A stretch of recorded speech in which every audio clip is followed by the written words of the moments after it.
Imagine being just 17 years old, sitting in your bedroom and figuring out a way to hack your way into the wallets of the world's richest crypto investors.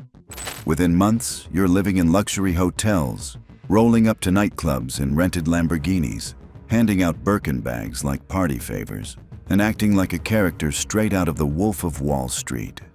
This isn't a Netflix show. This was real life. And the mastermind? A skinny British teenager named Malone Lam, who, along with his friends, pulled off one of the wildest crypto heists in history. But here's the crazy part. The money didn't vanish into some secret offshore account or hidden vault. Nope. They blew it on flashy watches, designer clothes, and Miami nightlife. And in the end, the FBI caught up.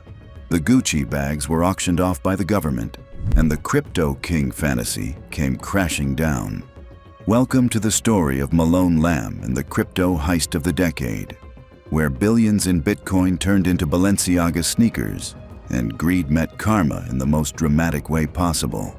Before we dive in, make sure to subscribe for more insane true crime documentaries like this one.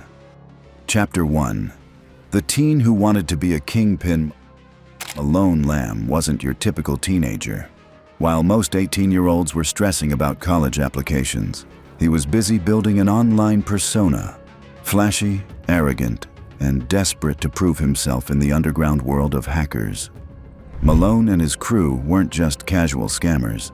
They were playing with some of the most dangerous tools in cybercrime: SIM swapping, hijacking a victim's phone number to intercept texts, logins, and crypto wallets; spoof calls, impersonating trusted insiders to gain access; malware installs through remote tools like AnyDesk. It was a simple but deadly combo. They'd call a victim, pretend to be from AT&T or another carrier, trick them into giving access, then remotely drain their accounts. And because crypto transactions are so hard to trace, they had an almost perfect setup. But here's where Malone stood out from the average scammer. Most hackers launder quietly. Malone, he wanted to be seen, and that need for recognition would soon become his downfall. Chapter 2. The Big Score.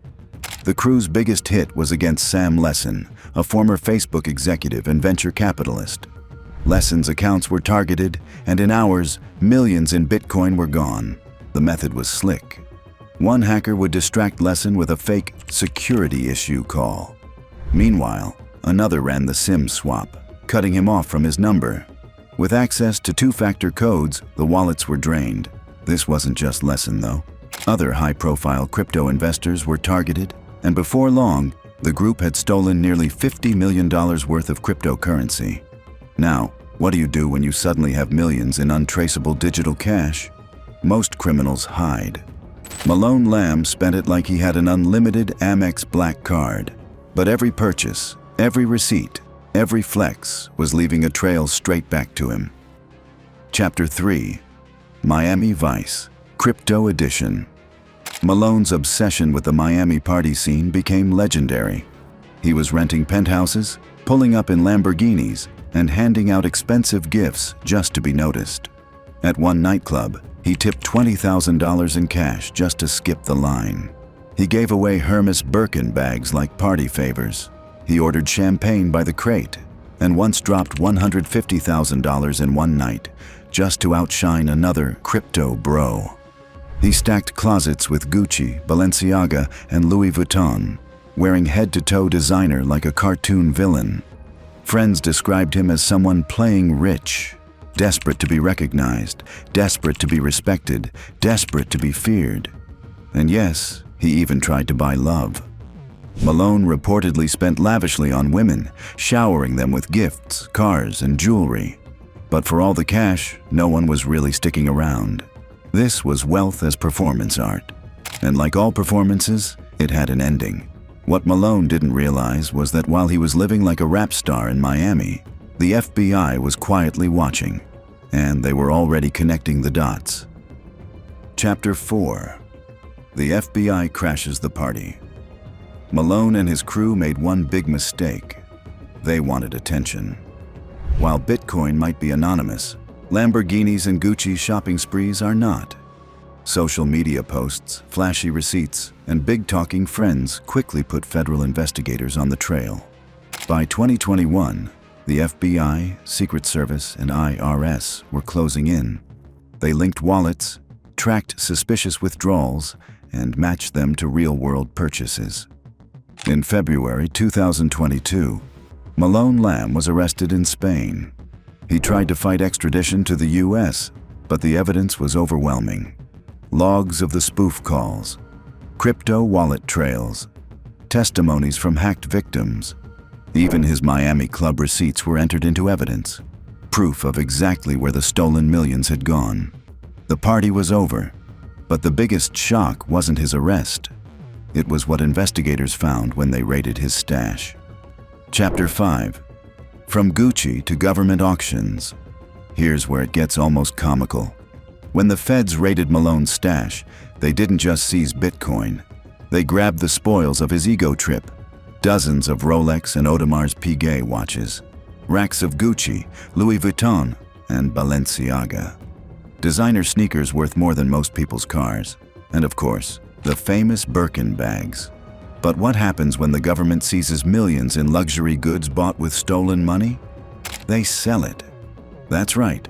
The same Hermes bags Malone flexed in Miami ended up in US Marshals auctions, where regular citizens could bid for crime spoils. Imagine buying a luxury watch once worn by a teenage hacker who thought he was untouchable. The same objects he used to flex his fake empire became the evidence that destroyed it. Chapter 6. The Fall of a Teenage Crypto King. In court, Malone tried to plead for leniency, arguing he was young and manipulated by older hackers. His lawyers painted him as a pawn. But the truth? Malone wasn't just a pawn. He wanted to be the king. He was sentenced to 7 years in prison, with orders to repay millions in restitution. Most of the stolen crypto was recovered through asset seizures, but not all.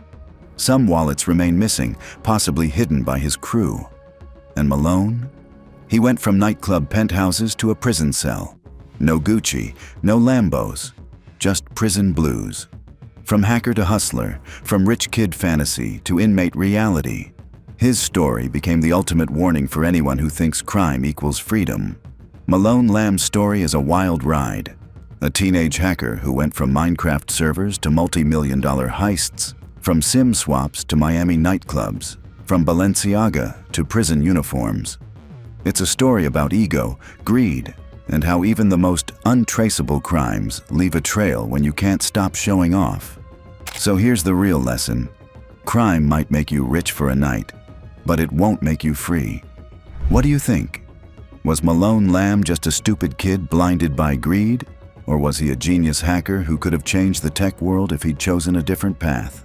Let me know your thoughts in the comments. And don't forget to like, share, and subscribe for more true crime documentaries.